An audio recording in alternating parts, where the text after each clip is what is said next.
Williams Luther sat in his HUD regional office in Washington, D.C. Case files spread across his desk like evidence at a crime scene. Director Patricia Hammond entered without knocking, carrying a thick folder marked Riverside Heights Priority Investigation. She dropped it in front of him with the weight of 8 months' frustration. 8 months of complaints, Hammond said. Qualified minority applicants mysteriously rejected. Black visitors to the building stopped by police and arrested for trespassing. Hispanic maintenance workers harassed and detained. Luther opened the folder, scanning the documented incidents. 15 false arrest reports, all targeting people of color, all filed by the same 3 officers: Barger, Bauer, Garcia. All arrests happened at properties owned by Marcus Harrington, a major political donor with connections threading through city government like corruption through bone. We've sent letters, formal inquiries, compliance notices, Hammond continued. They ignore everything. Legal language doesn't scare them anymore. Luther studied the pattern. Traffic stops near the buildings, always minorities. Arrests for loitering, when people sat in their cars waiting for apartment viewing appointments. Trespassing charges for individuals with documented visitor passes. The precision was damning. This isn't random, Luther observed. This is coordinated. Systematic. Hammond nodded. Which is why you're going in person. Conduct a surprise inspection. See how they react when a federal officer tries to inspect housing discrimination complaints. They'll call the police, Luther said, already anticipating the response. Probably. And that's when we document exactly how deep this coordination goes. Luther examined photographs of Riverside Heights, gleaming glass and steel, manicured landscaping, luxury cars in the parking structure. An exclusively white, wealthy enclave. The kind of place where his presence would immediately trigger suspicion, fear, police response. The building manager is Perez Kent, Hammond briefed. He's been with Harrington for 12 years. Every discrimination complaint mentions him by name. He controls access, coordinates with security, and we believe he's the one calling police on minority visitors. What about the officers? Captain Donald Barger runs the precinct that covers this district. He's received multiple commendations from Harrington's foundation. Officers Bauer and Garcia are his go-to team for calls at Harrington properties. They average 1 arrest per week at these buildings. 94% minority targets. Luther closed the folder. When do I go? Today. No. Harrington's people are comfortable, confident. They think federal oversight is toothless. Show them otherwise. Before we continue, please write the comment section where you're watching from, and do not forget to like, share and subscribe because you won't like to miss the next interesting stories.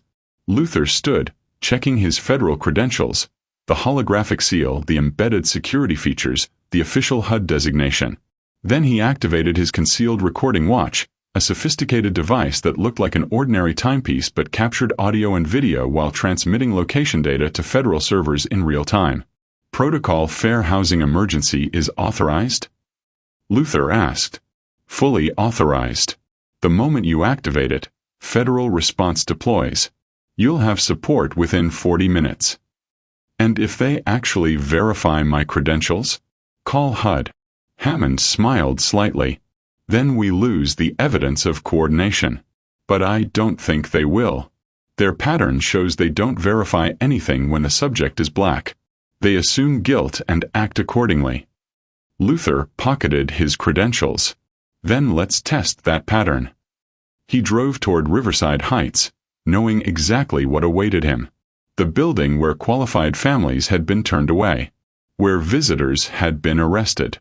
Where the simple act of existing while black triggered police response.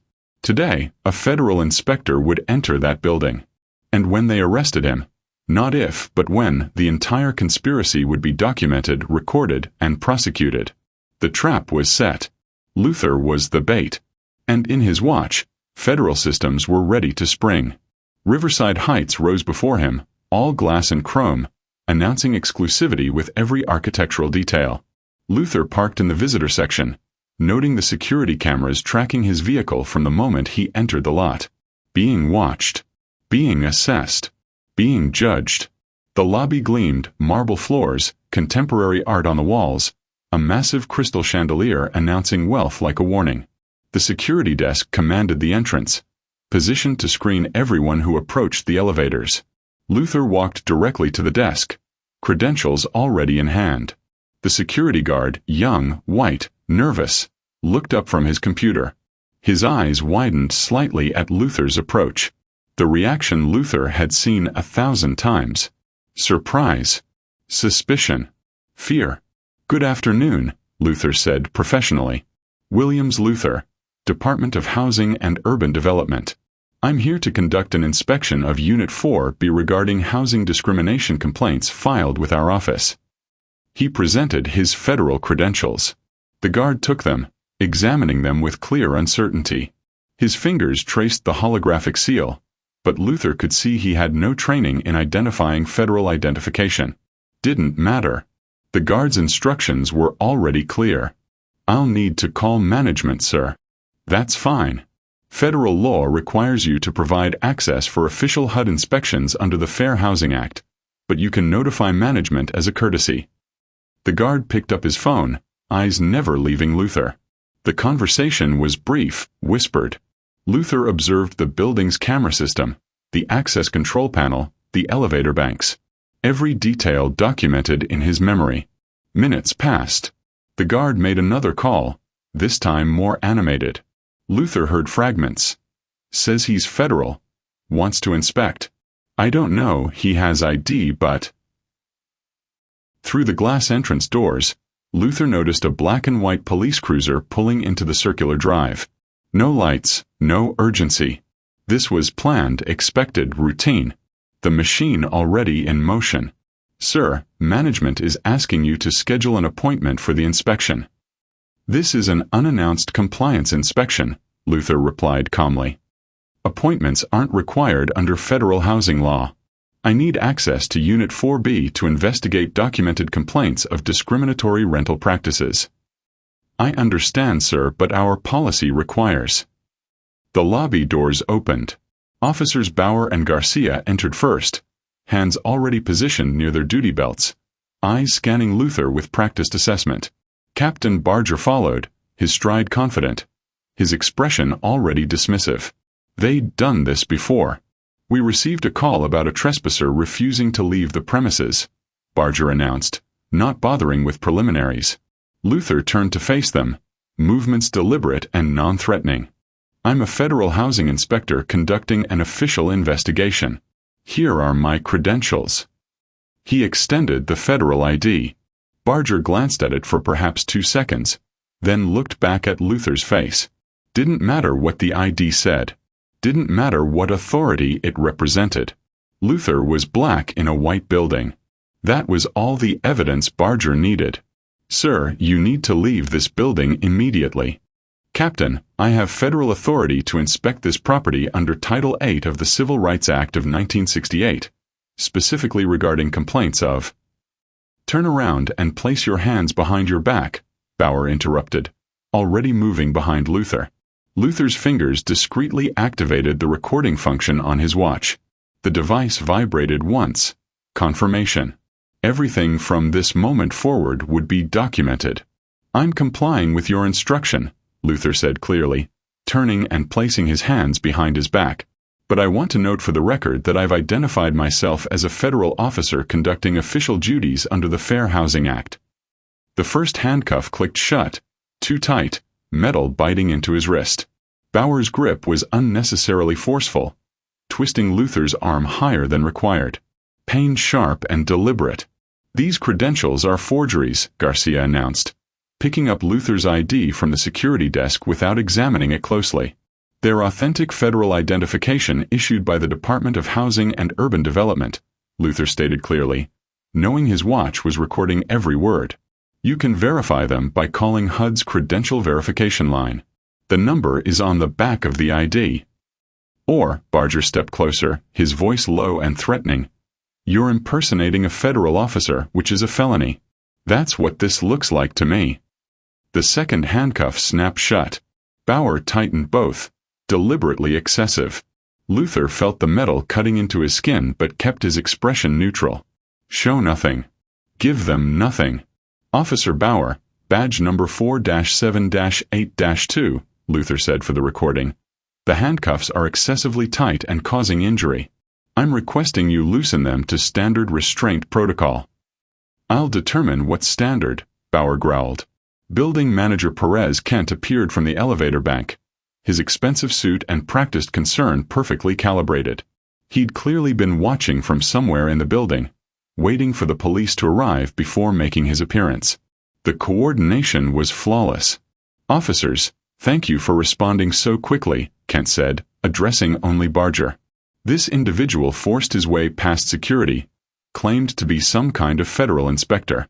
We've had problems with people impersonating officials, trying to access resident information for identity theft purposes. I presented valid federal credentials and stated my official purpose, Luther corrected, his voice steady despite the pain in his wrists. I did not force my way anywhere. I requested legal access to conduct a federally mandated housing inspection. Kent ignored him completely, maintaining eye contact only with Barger. We take security very seriously here at Riverside Heights. Our residents pay premium prices for a safe, secure environment. The coded language was deliberate. Premium. Safe. Secure. All euphemisms for exclusive, for white, for protected from people like Luther. We'll handle this, Mr. Kent, Barger assured him. Get him out of your building. As they escorted Luther through the lobby, a well-dressed white couple entered, pulling matching designer luggage. They stopped, staring at the scene with a mixture of concern and satisfaction. Seeing their security dollars at work. Just keeping the neighborhood safe, Bauer said to them, his voice carrying deliberately. Caught him trying to talk his way into the building. The couple nodded approvingly. The woman clutched her purse tighter. The message was clear, documented, unmistakable. This is what happens when people like him try to enter spaces like this. In the patrol car, Garcia drove while Bauer sat in the back seat directly behind Luther, close enough to be physically intimidating. Luther sat quietly, his watch recording everything, his mind cataloging every procedural violation, every civil rights abuse. You almost had me convinced, Bauer said conversationally. Federal inspector. That's more creative than the usual stories. Most people just say they're visiting a friend or looking at apartments. Luther remained silent. His watch captured every word. Riverside Heights is expensive real estate, Bauer continued, his tone casual but his meaning clear. People work hard to afford a place like that. They deserve to feel safe, not have random people wandering around claiming to be federal agents. Random people, Luther repeated quietly, knowing the phrase would be documented. Yeah, people who don't belong there. The car turned toward the precinct. Through the window, Luther watched the city transform. From the manicured exclusivity of Riverside Heights to the more diverse, working-class neighborhoods that surrounded it. The invisible boundary, enforced by police power. You know what the problem is? Garcia called from the front seat. People think they can go anywhere, do anything just because they want to. But society has rules. Property rights. Standards. Constitutional rights, Luther added quietly. Bauer leaned forward. What was that? I said constitutional rights. The Fair Housing Act is federal law. Housing discrimination is a crime. So is impersonating a federal officer, Bauer countered. So is trespassing. So is resisting lawful police orders. The precinct appeared ahead, a squat, institutional building with patrol cars parked in neat rows. Luther's watch transmitted his location to federal servers in Washington. The countdown had begun. 38 minutes until everything changed. The booking area smelled of industrial cleaner, burnt coffee, and institutional despair. Fluorescent lights cast harsh shadows across scarred linoleum and metal furniture. Luther stood with his hands still cuffed behind his back, a violation of standard booking procedure, but one that served to humiliate and intimidate. Strip away dignity. Demonstrate powerlessness. Name, the booking officer said without looking up from his computer. Williams Luther. Address. Luther provided his Washington, D.C. address. The officer's fingers paused on the keyboard. You're from D.C. I work for the federal government there. The officer looked up, smirking. Right. The federal inspector. Captain Barger filled me in. The fingerprinting process was deliberately rough. The officer pressed Luther's fingers against the scanner with unnecessary force, making the process take twice as long as necessary. Each action designed to demonstrate powerlessness, to strip away the authority Luther claimed, making him feel small, making him feel criminal. Property inventory came next. The officer handled Luther's belongings with theatrical contempt. Wallet tossed carelessly on the counter, keys dropped into a plastic bag, phone examined and commented upon. What's this? He held up Luther's HUD credentials, studying them briefly under the desk lamp. Federal identification from the Department of Housing and Urban Development. The officer turned the ID over, examining the holographic seal, the embedded security features. For a moment, uncertainty crossed his face. The ID looked real because it was real. Then he shrugged and tossed it into the evidence bag. Easier to follow orders than follow truth. Booking fake federal ID as evidence. That's a felony enhancement. It's authentic, Luther stated clearly for his watch's recording. Easily verified through HUD's credential verification line. Printed on the back of the ID. The number is 1-800-669-9777. Sure it is, the officer replied, sealing the bag. Through the booking area security glass, Luther observed Captain Barger speaking with another man in civilian clothes, late 50s, expensive suit, the bearing of someone accustomed to authority. The man gestured while speaking, clearly giving instructions rather than receiving them. Barger nodded repeatedly, deferential in a way Luther hadn't seen during the arrest, understanding the real chain of command. The conversation ended. The man in the suit walked toward the exit without glancing at Luther. But his voice carried. Handle this quickly and quietly. No publicity. No complications. Minutes later, Marcus Harrington himself arrived. Luther recognized him from the case files. 62 years old, self-made real estate developer, political donor, member of 3 charitable boards. His Rolex caught the fluorescent light as he moved directly past the booking area toward Barger's office, coming to check on his investment. Through the glass partition, Luther watched their conference. Harrington animated, emphasizing points with sharp hand gestures. Barger's body language showed complete deference. Nodding, agreeing, reassuring. The puppet and the puppeteer. Officer Catherine Hill passed by carrying case files. Uniform crisp, movements efficient. Younger than the other officers, perhaps early 30s, with alertness in her eyes that suggested she actually paid attention to what happened around her. As she walked past, her gaze briefly met Luther's. Something flickered in her expression. Curiosity, perhaps concern. Not the contempt or indifference Luther had seen from every other officer in the building. A crack in the wall. Phone call, Luther said to the booking officer. The officer pointed to a wall-mounted phone in the corner. One call. Make it quick. Luther moved to the phone, bound hands making the process awkward. He dialed from memory. Not a lawyer, not a bail bondsman, but a direct line to HUD's Emergency Enforcement Division. Federal Housing Emergency Line, this is a recorded line, answered a professional voice. Authorization code, Luther HUD 74ECA9. Luther spoke clearly, knowing his words were being captured both by his watch and by HUD systems. Initiating protocol fair housing emergency. I am in custody following arrest during official inspection. Location, Riverside Precinct. Transmitting GPS coordinates now. Brief silence as the operator verified his code against federal databases. Confirmed, Inspector Luther. Your authorization is valid. Federal response protocol activating. Estimated timeline for on-site federal presence. 38 minutes. Are you injured? Minor injuries from excessive force during arrest. Handcuffs applied too tightly, causing lacerations. Deliberate roughness during booking process. All documented via recording device. Understood.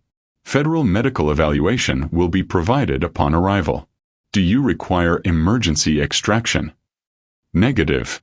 Situation is controlled. I'm gathering additional evidence of coordination between local law enforcement and civilian parties. Acknowledged. Assistant Director Wells has been notified and is en route with federal response team. Maintain position and continue documentation. Understood. Luther out. He hung up. The booking officer hadn't paid attention to the call's content, apparently assuming it was a routine contact with a lawyer. But in Washington, D.C., phones were ringing. Federal officials mobilizing. The Department of Justice's Civil Rights Division activating emergency protocols. U.S. Marshals being briefed. FBI agents pulling case files. The machine Luther had set in motion was now accelerating toward Riverside Precinct. 38 minutes until federal authority arrived. Luther was escorted to a holding cell. Small concrete room, metal bench bolted to the wall, steel toilet in the corner, bars announcing exactly how powerless he was supposed to feel. The door clanged shut. Luther sat on the bench, back straight despite the discomfort, and checked his watch. Recording device showed active status. Battery at 73%. Transmission signal strong. Every moment continued to be documented. Through the bars, he observed the precinct's rhythm. Officers coming and going, paperwork being shuffled, coffee being consumed. The ordinary bureaucracy of law enforcement. Corrupted from within. Officer Catherine Hill appeared, carrying a clipboard.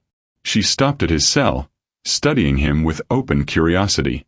"Mr. Luther," she said quietly, "the captain says you're being charged with criminal trespassing, impersonating a federal officer, and resisting lawful police orders." "All false charges, Officer Hill," Luther replied calmly.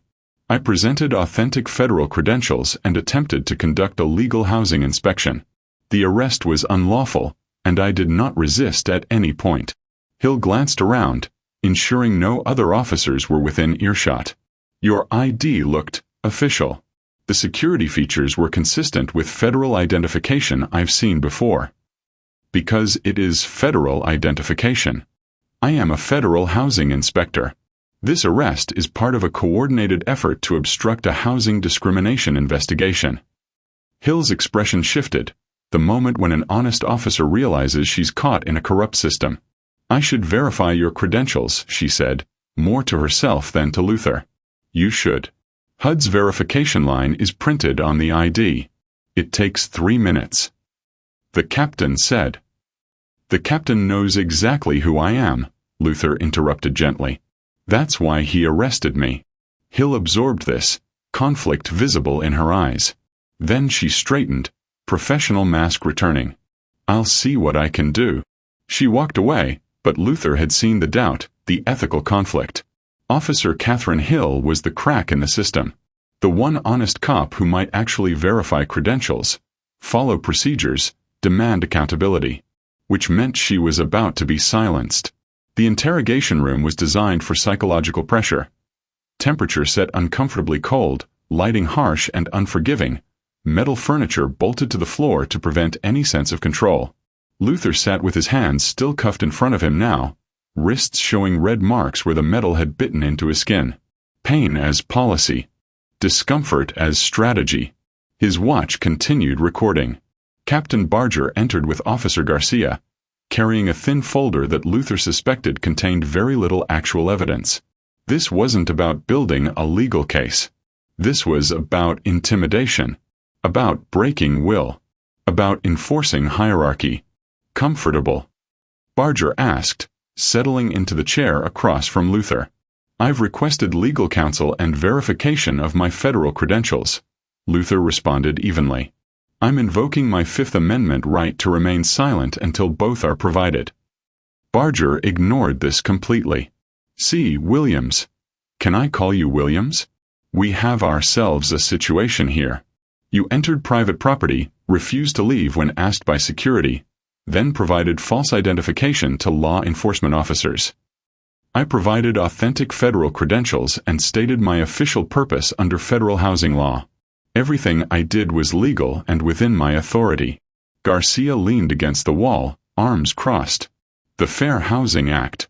You really studied up for this con, didn't you?" "It's not a con. It's my job." Barger opened his folder, made a show of reviewing papers.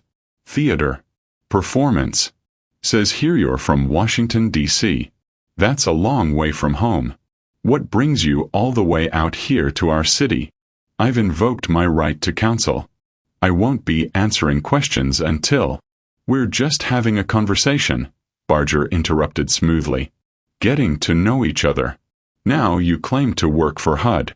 What does that pay these days? The question was designed to demean, to reduce Luther to his economic status, to remind him he didn't belong in buildings like Riverside Heights. Because I'm looking at Riverside Heights rental prices, Barger continued. Beautiful building. Starts at $4,000 a month for a one-bedroom.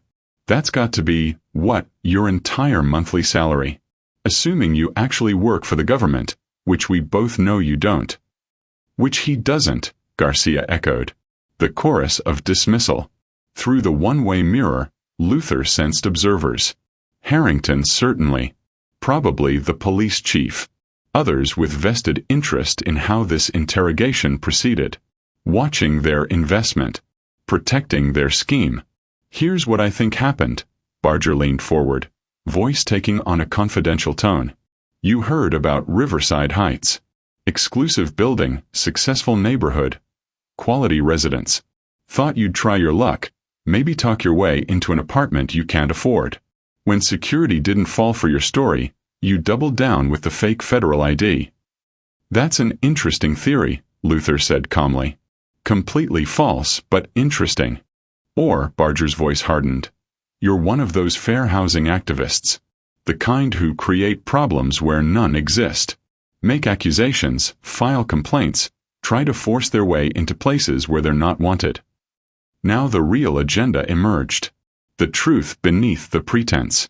Riverside Heights has the right to maintain standards, Garcia added. Background checks, credit requirements, income verification, references.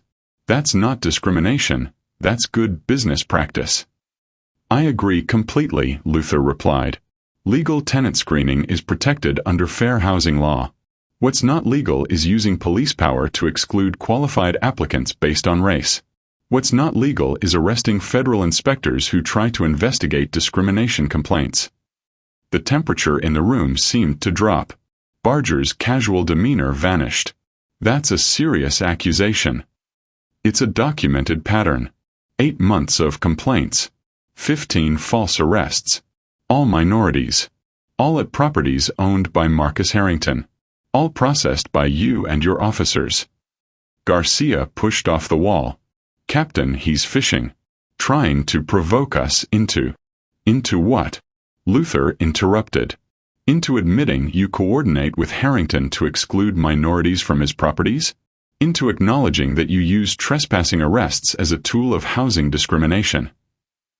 Barger stood slowly, deliberate menace in his movement. Violence barely contained. You don't know what you're talking about. I have 8 months of evidence that says I do. Statistical analysis showing discriminatory arrest patterns. Recorded communications between your officers and Harrington's staff. Financial records showing his donations to police charities. Testimony from minority applicants who were illegally rejected. If you had any of that, Barger said quietly, you wouldn't be sitting in this interrogation room. Luther smiled slightly. You're right. If I just had evidence, I wouldn't be here. He paused, letting the implication sink in. I'm here to document how you respond when a federal housing inspector tries to conduct a legal investigation. To prove the coordination goes beyond passive discrimination into active obstruction of federal law enforcement. Garcia moved toward Luther. Captain, we don't have to listen to this. The interrogation room door opened. Officer Catherine Hill stood in the doorway, expression professional but eyes broadcasting urgency. Captain Barger, I need to speak with you immediately. I'm in the middle of an interrogation, Hill. Sir, it's about the suspect's identification. It's urgent. Barger glared at her, then at Luther. Garcia, watch him. He followed Hill into the hallway, leaving the door slightly ajar. Luther heard their voices, tense and low. The crack widening. Captain, I examined the suspect's federal ID under proper verification protocols. The security features are authentic. Holographic seal, UV watermarks, embedded RFID chip, all consistent with genuine federal credentials. Hill, I don't need a lecture on. Sir, I called the HUD verification line. The number on the back of his ID. They confirmed Williams Luther is an active federal housing inspector authorized to conduct discrimination investigations.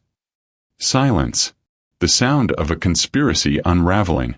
They're asking why we're holding one of their investigators, Hill continued, her voice carrying a note of barely controlled alarm. They want to speak with you directly. More silence. Then Barger's voice, low and angry. Return to your patrol assignment, Officer Hill. This is being handled. But sir, if he's actually federal. I said this is being handled. That's an order, Hill. Footsteps walking away. Hill, retreating under direct command. Then Barger returned to the interrogation room, his face flushed with anger and something else. Fear. Barger had barely sat down when the desk sergeant knocked urgently on the interrogation room door. The sergeant's face showed controlled panic. The first crack in the facade. Captain, we have a call from Washington, D.C. says it's from the Department of Housing and Urban Development. They're asking specifically about a Williams Luther, federal housing inspector. Want confirmation of his location and status. Luther watched Barger's expression shift, anger to uncertainty to calculation. The math changing in real time. Tell them I'll call back. Sir, they say it's urgent. They're demanding to speak with the commanding officer immediately. Barger stood abruptly. Garcia, watch him. I'll handle this. He exited, leaving Luther alone with Garcia, who tried to maintain his earlier confidence but couldn't quite hide his unease. The swagger draining away. Minutes ticked by. Through the walls, Luther heard raised voices, multiple phone conversations, the sound of an organization beginning to panic. The machine breaking down. The desk sergeant appeared again, barely knocking before speaking. Captains wanted in his office. Another call, this one from the Department of Justice. Civil Rights Division. Garcia's face went pale. Understanding dawning. Consequences materializing. More minutes passed. The station's normal rhythms disrupting. Officers moving with purpose. Conversations stopping when Luther was mentioned. Phones ringing constantly. The comm shattered. Captain Barger returned. His earlier confidence completely gone. Behind him came Marcus Harrington, expensive suit somehow looking less impressive now, and a man Luther didn't recognize. 50s, politician's haircut, mayor's office written all over him.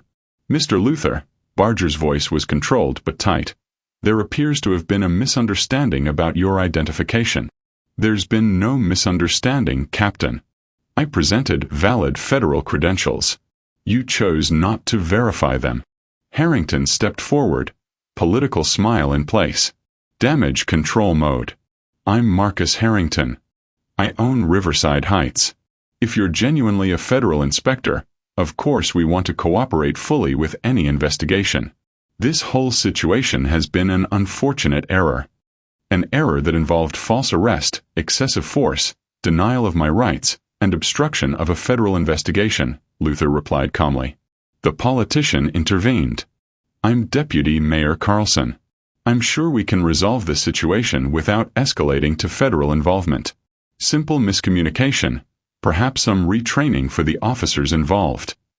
The Department of Justice is already involved. Deputy Mayor. I activated federal emergency protocols when I was arrested. They've been monitoring the situation for, Luther checked his watch, 34 minutes now. All three men's faces showed the impact of that statement. The walls closing in. Monitoring how? Barger demanded. Recording devices. GPS tracking. Real-time transmission to federal servers. Everything that's happened since my arrest has been documented and transmitted to Washington. Harrington turned to Barger, anger replacing his political smile. You searched him. You said he was secured. We did search him, Garcia protested from the doorway. Not thoroughly enough apparently, Luther said. Federal investigators use sophisticated equipment. It's standard protocol for housing discrimination investigations where local law enforcement might be involved. The desk sergeant appeared once more, his professional composure cracking. "Captain, there are federal vehicles in the parking lot. Multiple SUVs. Armed agents." Deputy Mayor Carlson moved to the window, looked out, then turned back with fear evident in his eyes. "There are U.S. Marshals out there. FBI tactical gear. This is federal." "Of course it's federal," Luther said, standing despite his handcuffs. "You arrested a federal officer conducting official duties. You obstructed a housing discrimination investigation. You coordinated with a civilian to violate civil rights under color of law. What did you expect would happen?" Barger made one last attempt at control. "We'll release you immediately, Inspector Luther. With apologies for the confusion. This can all be resolved quietly." "It's too late for quiet, Captain. The moment you arrested me instead of verifying my credentials, you confirmed everything we suspected about this operation." The station's front entrance doors opened with authority. Through the interrogation room's window, Luther watched federal agents in tactical gear enter the precinct, hands on weapons, eyes scanning for threats. Professional, efficient, unstoppable. Leading them was a black man in his 50s, expensive suit under a tactical vest, federal credentials displayed prominently. Assistant Director Richard Wells of the Department of Justice's Civil Rights Division. He moved through the station like he owned it, because for the next 72 hours he would. "Where is Inspector Williams Luther?" Wells's voice carried absolute authority. The desk sergeant pointed toward the interrogation room. Wells approached, 2 U.S. Marshals flanking him. He stood in the doorway, taking in the scene, Luther in handcuffs, Barger looking cornered, Harrington and Carlson attempting to appear cooperative. "I'm Assistant Director Richard Wells, Department of Justice, Civil Rights Division." He displayed his credentials. "Inspector Luther, are you injured?" "Minor injuries from excessive force during arrest and processing, sir. Handcuffs applied too tightly, causing lacerations. Deliberate roughness during booking. All documented via recording equipment." Wells's expression hardened. He turned to Barger. "Remove those handcuffs. Now." Barger fumbled with his keys, releasing Luther's restraints. The metal came away showing blood where it had cut into skin. Evidence of abuse. Documentation of guilt. "Inspector Luther, my medical team will evaluate you. Then we'll need your statement and all recordings." Wells turned to the others. "Captain Barger, Marcus Harrington, Deputy Mayor Carlson, you're to remain in this facility. Federal agents will secure this station as an investigation site." "You can't just take over a police station," Carlson protested weakly. "I have direct authorization from the Attorney General," Wells replied coldly. "This facility is now under federal jurisdiction pending investigation of civil rights violations, conspiracy to obstruct federal officers, and housing discrimination. Your cooperation is not optional." More federal agents entered. FBI evidence technicians, DOJ attorneys, federal marshals. They moved with practiced efficiency, securing areas, photographing everything, beginning the transformation of Riverside Precinct from local police station to federal investigation site. Officer Catherine Hill stood to the side, watching with an expression of vindication and concern. Wells noticed her. "You're Officer Hill?" "Yes, sir. Inspector Luther mentioned you attempted to verify his credentials. Attempted to follow proper procedure." "I tried, sir. I was ordered to stand down. Your cooperation will be noted. We'll need your full statement." Luther stepped out of the interrogation room for the first time as himself. Not a suspect, but a federal investigator whose arrest had triggered the full weight of federal law enforcement. The trap had sprung. The evidence was documented. And now came the reckoning. The precinct's main conference room had been transformed into a federal command center within an hour. Large monitors displayed data. Evidence boards lined the walls. DOJ attorneys reviewed files while FBI technicians processed digital evidence. The space hummed with purposeful federal authority. Justice materializing. Captain Barger, Officers Bauer and Garcia, Marcus Harrington and his hastily summoned attorney, Police Chief Raymond Walsh, Deputy Mayor Carlson, and several other city officials sat at the long conference table. Federal agents positioned themselves at exits. U.S. Marshals stood ready. No escape. No mercy. Williams Luther sat at the head of the table beside Assistant Director Wells, fresh clothes replacing those damaged during his arrest, medical evaluation completed and documented. His wrists bore bandages where the handcuffs had cut deep. Evidence of abuse. Proof of guilt. Wells activated the main display. Ladies and gentlemen, we're here to review an 8-month federal investigation into systematic housing discrimination, coordinated police harassment, and civil rights violations in this jurisdiction. The monitor showed a map of the city. 5 locations glowed in red, all luxury residential properties. All owned by Harrington Residential Group, the empire of exclusion. For 8 months, the Department of Housing and Urban Development has received complaints about these properties, Wells continued. Qualified minority applicants systematically rejected. Minority visitors stopped, questioned, and arrested for trespassing. A pattern so consistent it could only be coordinated. He displayed arrest statistics. Bar graphs showed stunning racial disparities. Numbers that told the story of discrimination. 15 arrests in 8 months at these 5 locations. 100% minority suspects. 0 white suspects. For comparison, other luxury properties in the city show arrest rates of 0.3 per year on average. Harrington properties average 3.75 arrests per month, all minorities.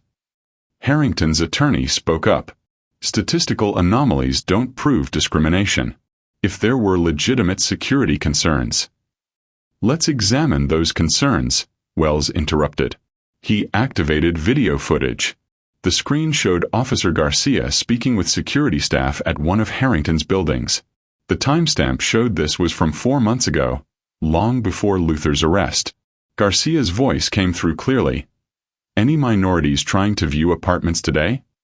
Security guard. A black couple earlier. Said they had an appointment with leasing. Garcia. Next time, call us before they go up. Mr. Harrington wants us to verify their story first. Make sure they're actually qualified, not just wasting everyone's time. The room fell silent. The coordination was undeniable, recorded, damning. This conversation was captured through lawful wiretap during an FBI investigation into housing discrimination, Wells explained. We have 43 similar recordings. He played another. Officer Bauer speaking directly with Marcus Harrington in a restaurant. The audio captured by an FBI surveillance team. Harrington. The problem is these fair housing laws. Can't ask about race on applications anymore. Bauer. But we can screen visitors. Building security flags suspicious individuals. People who don't match the neighborhood demographic. Then we respond to verify their purpose. Harrington. And if they can't prove legitimate business? Bauer. That's criminal trespassing. We arrest them, they get a record, word spreads. Keeps the wrong element from even trying. Harrington's face drained of color. His attorney whispered urgently in his ear. Too late for strategy. Too late for spin. Police Chief Walsh stood abruptly. This is entrapment. These recordings were taken without. With full legal authority under Title III wiretap warrants, Wells cut him off. Authorized by federal judges after probable cause was established. Every recording is admissible. More evidence flooded the screens. Internal emails from Harrington Residential Group discussing maintaining neighborhood character. Performance reviews showing officers Barger, Bauer, and Garcia received bonuses and preferred assignments after arrests at Harrington properties. Financial records showing Harrington's donations to police charities. $175,000 in 2 years, all directed to accounts that funded officer events and equipment. You bought the police department, Luther said quietly. Used donations to create loyalty, then directed that loyalty toward discriminatory enforcement. Wells displayed the next document. Training materials from Harrington's security company. A section titled Identifying Unauthorized Persons contained barely coded racial profiling, individuals whose appearance doesn't match neighborhood demographics, visitors who appear uncomfortable in upscale settings, people who seem surprised by luxury amenities. These are instructions for racial profiling, Wells stated flatly. Distributed to security staff with explicit instructions to alert police when such unauthorized persons are encountered. Officer Catherine Hill, sitting separately from the other officers, spoke for the first time. I was never given these training materials. I didn't know this was coordinated. We know, Officer Hill, Wells acknowledged. Your personnel file shows you transferred to this precinct 6 months ago. The discrimination scheme was already operational and hidden from new officers who might object. Luther activated his watch's recording, playing it on the main display. The entire arrest sequence unfolded. His clear presentation of federal credentials, Barger's immediate dismissal without verification, the excessive force during handcuffing, the mocking commentary about people who don't belong, the coordination with building manager Perez Kent. The interrogation footage followed. Barger's attempts at intimidation, the clear statements revealing the true purpose, Garcia's casual admission that arrests were used to keep the wrong element away. This wasn't an isolated incident, Luther explained. My arrest followed the exact same pattern as 15 previous arrests. The only difference was my federal authority and recording equipment.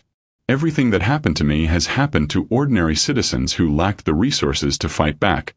Wells displayed the final category of evidence. Test applications sent to Harrington Properties over 8 months. Identical credentials, references, income, credit scores. Only names and apparent ethnicity differed. White applicants, 94% approved. Black applicants, 11% approved. Hispanic applicants, 8% approved. Asian applicants, 15% approved. These applications were identical, Wells emphasized. Same income, same credit, same references. The only variable was perceived race based on names. The rejection patterns prove systematic discrimination. Harrington's attorney made one last attempt. My client maintains multiple properties. Rental decisions are made by individual leasing agents based on many factors. Wells cut him off by displaying internal emails from Harrington himself to property managers. Maintain standards. Demographic consistency is crucial to property values. Use police resources when necessary to screen problematic applicants. Your client personally directed the discrimination, Wells said coldly. Deputy Mayor Carlson tried damage control. Whatever happened here, it doesn't represent city policy. These appear to be actions by individual officers. Acting under direct coordination with your office, Luther interrupted. He displayed emails between Carlson and Chief Walsh discussing enhanced security at Harrington Properties in exchange for campaign contributions. You're implicated too, Deputy Mayor. The evidence was overwhelming, documented, irrefutable. 8 months of systematic discrimination. Coordinated police harassment. Civil rights violations operating as policy. And all of it captured, recorded, and ready for federal prosecution. FBI agents entered the conference room, their presence shifting the atmosphere from presentation to prosecution. U.S. Marshals positioned themselves strategically, hands near service weapons. The air changed. Justice materializing into action. Assistant Director Wells stood. Based on the evidence presented and ongoing federal investigation, arrests will now be made. The lead FBI agent stepped forward, reading from a document. Donald Barger, you're under arrest for conspiracy to violate civil rights under Title 18, Section 242. Deprivation of rights under color of law. Additionally, obstruction of federal officers performing official duties under Title 18, Section 111. Barger stood slowly, his face ashen. The power stripped away. This is. I want my attorney. You'll have access to counsel during processing, the agent replied. Edmund Bauer, Jordan Garcia, same charges. Both officers stood. Bauer's earlier confidence completely evaporated. Garcia looked to Barger as if expecting rescue, but the captain had nothing left to offer. No protection. No escape. Marshals approached with handcuffs, the same restraints they'd used on Luther hours earlier. Hands behind your back, the marshal instructed Barger. The irony wasn't lost on anyone in the room. The same medal. The same humiliation. Justice mirrored. Marcus Harrington, the FBI agent continued. You're under arrest for conspiracy to violate the Fair Housing Act, intimidation of federal officers, and civil rights violations under Title 42, Section 3631. Housing discrimination through force, threat of force, and interference with federal housing investigations. Harrington's expensive attorney immediately objected. My client will surrender voluntarily. There's no need for this public spectacle. Your client coordinated a conspiracy spanning 8 months, Wells replied. He used police as private enforcers of racial segregation. Spectacle seems appropriate. As marshals secured Harrington's hands, Deputy Mayor Carlson moved toward the exit. Attempting escape. Calculating survival. Deputy Mayor Carlson, Wells called. You're not under arrest at this time. However, you're a material witness to conspiracy and you've been served with a federal subpoena. You're not to leave the jurisdiction. Carlson froze, political calculation visible in his expression as he weighed options and found none favorable. Trapped by his own corruption. Chief Walsh remained seated, looking 10 years older than when the presentation began. Wells approached him directly. Chief Walsh, you're not being arrested today. However, the Department of Justice is opening a pattern and practice investigation into this entire department. Federal monitors will be installed immediately. Your full cooperation is mandatory, or charges will follow. Yes. Of course. Additionally, Wells continued, you're suspended pending investigation. Officer Catherine Hill will serve as interim watch commander under federal oversight. Hill looked shocked. Sir, I'm not. You're the only officer in this precinct who tried to do the right thing today, Wells said. That makes you qualified. As federal agents led Barger, Bauer, Garcia, and Harrington from the room, Luther watched with professional satisfaction. The trap had worked perfectly. His arrest had been the final piece of evidence. Irrefutable proof that the conspiracy reached the highest levels, that even federal authority couldn't protect against their coordinated discrimination. Wells approached Luther. Your recording equipment worked flawlessly. Every interaction documented. This case is airtight. What happens now? Luther asked. Federal grand jury convenes in 2 weeks. Multiple indictments. The evidence supports charges of conspiracy, civil rights violations, obstruction of federal officers, housing discrimination, and potentially racketeering under RICO statutes. Racketeering. They operated as a criminal enterprise. Harrington provided financial benefits to police in exchange for discriminatory enforcement. That's textbook RICO. Officer Catherine Hill approached hesitantly. Inspector Luther, I'm sorry I couldn't do more. When I tried to verify your credentials. You did exactly what you should have done, Luther assured her. You followed procedure when everyone else ignored it. Your actions are documented and will be crucial testimony. What's going to happen to the department? Wells answered. Federal consent decree. Complete restructuring. Mandatory civil rights training. Community oversight boards with real authority. Body cameras that can't be disabled. And you, Officer Hill, will help ensure compliance. Hill nodded slowly, the weight of responsibility settling on her shoulders. Honest burden. Righteous duty. The conference room began to empty. Federal agents processing prisoners, attorneys reviewing documents, technicians securing evidence. The machinery of federal justice moving with practiced efficiency. Luther stood at the window, looking out at Riverside Precinct's parking lot where federal vehicles now outnumbered police cruisers. The building that had been used to enforce discrimination was now the site of its dismantling. Transformation through accountability. Wells joined him. You knew they'd arrest you. I counted on it, Luther confirmed. Everything else was circumstantial. Statistics, witness testimony, test applications. But my arrest proved the conspiracy was active, coordinated, and protected from the highest levels. It gave us everything we needed. You took a significant risk. So do the families who try to rent apartments in buildings like Riverside Heights. The difference is I had federal authority backing me up. They had nothing. Wells nodded. The Attorney General wants you to testify before Congress. This case is going to drive national policy reform. Luther turned from the window. Then let's make sure it counts. 3 months later, Capitol Hill. The congressional hearing room filled with observers, press, civil rights advocates, and housing policy experts. Cameras lined the back wall, broadcasting the proceedings nationwide. Representatives and senators took their seats at the elevated bench, prepared to examine federal housing discrimination enforcement. Democracy in action. Accountability public. Williams Luther sat at the witness table in a pressed suit, his federal HUD credentials displayed prominently. His hands, now healed from the handcuff injuries, rested calmly on the table before him. Scars hidden. Evidence preserved. Committee chairperson Ellen Rodriguez, a congresswoman known for civil rights advocacy, gavelled the session to order. This hearing examines housing discrimination enforcement and the use of police power to maintain illegal residential segregation, Rodriguez announced. Inspector Williams Luther, thank you for your testimony today. Thank you, Chairperson Rodriguez. Please summarize for the committee your investigation into housing discrimination in the Riverside jurisdiction.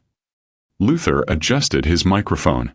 8 months ago, the Department of Housing and Urban Development received multiple complaints regarding systematic discrimination at luxury residential properties owned by Harrington Residential Group. The complaints showed consistent patterns. Qualified minority applicants rejected despite meeting all criteria, minority visitors to these properties stopped by police and arrested for trespassing, and an overall environment of intimidation designed to exclude people of color from specific neighborhoods. He presented the data methodically. Test applications showing 94% approval rates for white applicants versus 11% for black applicants with identical qualifications. Arrest statistics showing 15 arrests in 8 months, all minorities, all at Harrington properties. Financial records documenting $175,000 in donations from Harrington to police charities. Numbers telling the story of injustice. The evidence suggested coordination, Luther continued. But proving active conspiracy between property owners and law enforcement required more than statistics. Congressman Marcus Webb, known for his law enforcement advocacy, interrupted. Inspector Luther, your investigation required you to be arrested. That seems like an extreme and potentially dangerous approach. It was necessary, Congressman. We had circumstantial evidence, but we needed to document the conspiracy in action. I volunteered to conduct a lawful housing inspection at Riverside Heights, knowing the pattern suggested I would be arrested despite my federal authority. And you were arrested. I was. Despite presenting valid federal credentials, clearly identifying myself as a housing inspector conducting official duties, and complying with all lawful orders. Officers arrested me for trespassing and impersonating a federal officer. They applied excessive force, mocked my credentials, and coordinated with the building owner to obstruct my investigation. Luther played selected excerpts from his watch recordings, the clear presentation of credentials, Barger's dismissal without verification, the excessive force, the coordination with building manager Perez Kent. The hearing room watched in silence. Truth undeniable. What's most significant, Luther explained, is that my arrest followed the exact pattern of 15 previous arrests of ordinary citizens. The only difference was my federal authority and recording equipment. Everything that happened to me, the presumption of criminality, the excessive force, the mockery, the obstruction, happens regularly to people without the resources to fight back. Congresswoman Sandra Mills from the committee's progressive wing asked, Inspector Luther, you mentioned this pattern exists beyond Riverside. Can you elaborate? Yes. Congresswoman. Following the Riverside investigation, we identified similar patterns in 17 other cities nationwide. The model is consistent.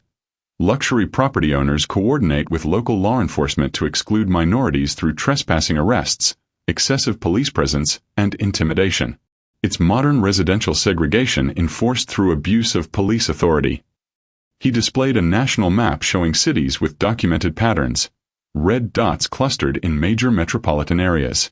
Cancer spreading. These aren't isolated incidents, Luther emphasized.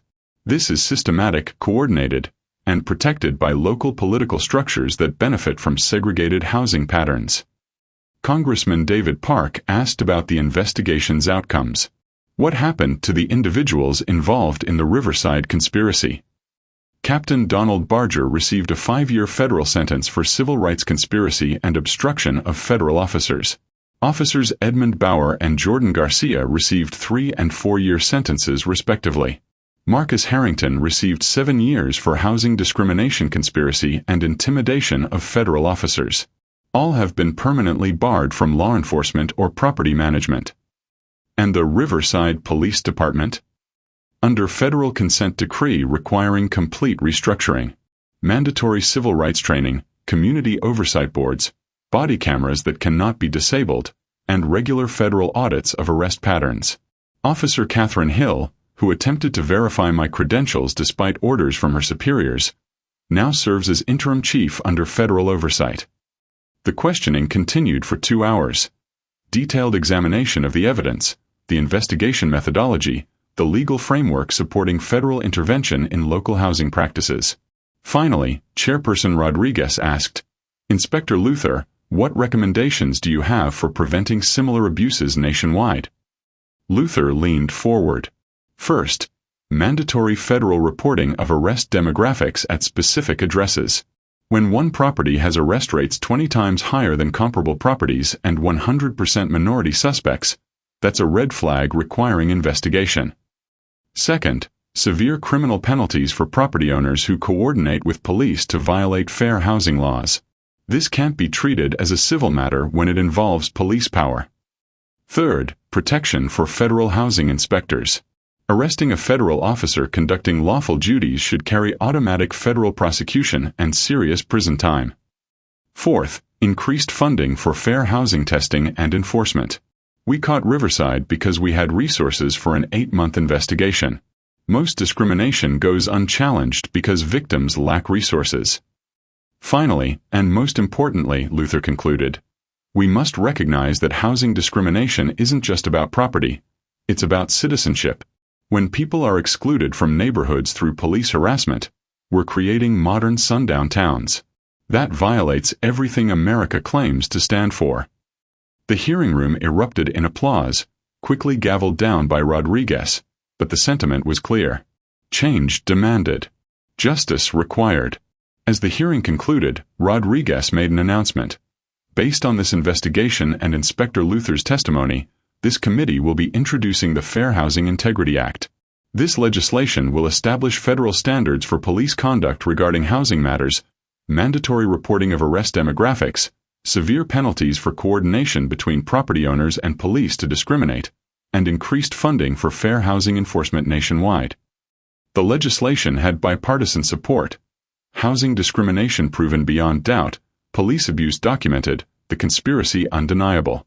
Outside the hearing room, Luther was surrounded by reporters, civil rights advocates, and representatives from housing organizations. Assistant Director Richard Wells guided him through the crowd to a quiet corridor. The Attorney General wants to expand this program, Wells said. 17 more cities with similar patterns. We need experienced investigators to lead these operations. Luther glanced back at the hearing room where policy was being reformed, where his arrest had catalyzed national change. I'm ready, he said. How soon can we start? 6 months later, Williams Luther stood in the marble lobby of Riverside Heights Luxury Apartments, the same location where he'd been arrested nearly a year earlier. But everything had changed. The space transformed. Justice materialized into equity. A young black family entered, excited and nervous, clutching apartment applications and speaking in hopeful whispers. A Hispanic couple exited the elevators, their children running ahead toward the parking garage, clearly comfortable in their home. An elderly Asian man collected his mail from the lobby boxes, nodding politely to the security guard. The building that once used police power to exclude minorities now housed a genuinely integrated community. Walls no longer barriers. Doors finally open. The security desk was staffed by a professional woman in her 30s who greeted each resident warmly, without the subtle profiling that had defined the building's previous culture. Humanity restored. Dignity default. Chief Catherine Hill, now Chief Catherine Hill of the restructured Riverside Police Department, stood beside Luther, reviewing the court-ordered compliance report. Riverside Heights is now 31% minority residents, Hill reported. Up from 2% before your arrest. 0 discrimination complaints in 6 months. The new ownership group has implemented fair housing policies that exceed federal requirements. Luther watched families moving freely through a space that once represented exclusion. What happened to Harrington's other properties? All sold under federal order.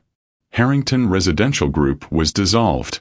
The proceeds fund a fair housing legal defense fund that provides free attorneys to discrimination victims. Poetic justice. And the officers? Barger, Bauer, Garcia. Federal prison. Barger has 3 years remaining on his sentence. Bauer and Garcia will be released next year, but they're permanently barred from law enforcement. Their pensions were forfeited to victim compensation funds. Chief Hill closed her compliance report. The department is different now. Federal oversight required us to confront patterns we'd ignored for years. Arrest demographics are published monthly. Community Oversight Board has real authority to investigate complaints. Body cameras are mandatory and monitored by federal auditors. How do the officers feel about the changes? Hill smiled slightly. The ones who were part of the problem either left or were fired. The ones who actually wanted to serve the community are relieved. We're doing real police work now instead of enforcing property values for wealthy donors. They walked through the building together, passing walls that once represented barriers, now simply housing for anyone who qualified. Architecture neutral. Access equal. Outside, Luther paused at the spot where Barger had placed him in handcuffs. The exact location. Memory sharp. You think about that day often? Hill asked. I think about all the people who were arrested here before me, Luther replied. The ones without federal credentials or Washington connections. The ones who couldn't fight back. Their records are being expunged, Hill reminded him. Your case opened the door. We've cleared 43 wrongful arrests so far. People who were targeted because of their race, arrested on false charges, given criminal records that affected employment and housing for years. Luther nodded. That's why it mattered. Not just justice for me, justice for everyone. His phone rang. Assistant Director Wells. Luther, we've identified another pattern. Detroit this time. Luxury developments in gentrifying neighborhoods. Police harassment of minorities. Trespassing arrests that mirror Riverside exactly. Same blueprint, different city. Luther watched a young black couple entering Riverside Heights, their application appointment confirmation visible on a phone screen. They walked through the entrance without being stopped, questioned, or profiled. The simple dignity of being treated as potential residents rather than suspects. Humanity recognized. Rights respected. Send me the case files, Luther said to Wells. I'll take the assignment. This one might require the same approach. Going in personally. Documenting their response. I know. That's the job. He ended the call and turned to Chief Hill. Another investigation. Detroit this time. Be careful, Hill said. Not every department will have someone like me trying to verify credentials. I know. But that's exactly why these investigations matter. To find out which departments will arrest a federal officer rather than allow examination of their practices. Hill extended her hand. Thank you, Inspector Luther, for what you did here, for giving us a chance to be better. Luther shook her hand. You did the real work, Chief. You're the one who has to maintain the changes after federal oversight ends. I will. This community deserves actual protection, not the fake security of segregation. Luther left Riverside Heights, walking past the building that had been transformed from a symbol of exclusion to evidence of what federal enforcement could achieve when backed by courage and documentation. Evidence into action. Injustice into accountability. His rental car was parked where the police cruiser had been the day of his arrest. He sat in the driver's seat, reviewing the Detroit case files Wells had sent. The pattern was familiar. luxury developments, minority exclusion, police coordination, trespassing arrests targeting people of color. The same conspiracy, different location. Same disease, new host. Luther activated his watch's recording system, checking battery life and transmission capability. The device that had documented his Riverside arrest was ready for deployment again. Technology prepared. Justice equipped. Because the work continued. The fight for fair housing, for equal access to neighborhoods, for the simple right to live where you choose regardless of race. One investigation at a time. One corrupt system at a time. One call to Washington at a time. He started the car and drove toward the airport, already mentally preparing for Detroit. Already anticipating the moment when he would present federal credentials and they would arrest him anyway. Already knowing that his arrest would provide the evidence needed to dismantle another conspiracy. Justice speaks volumes. And Williams Luther's voice would not be silenced.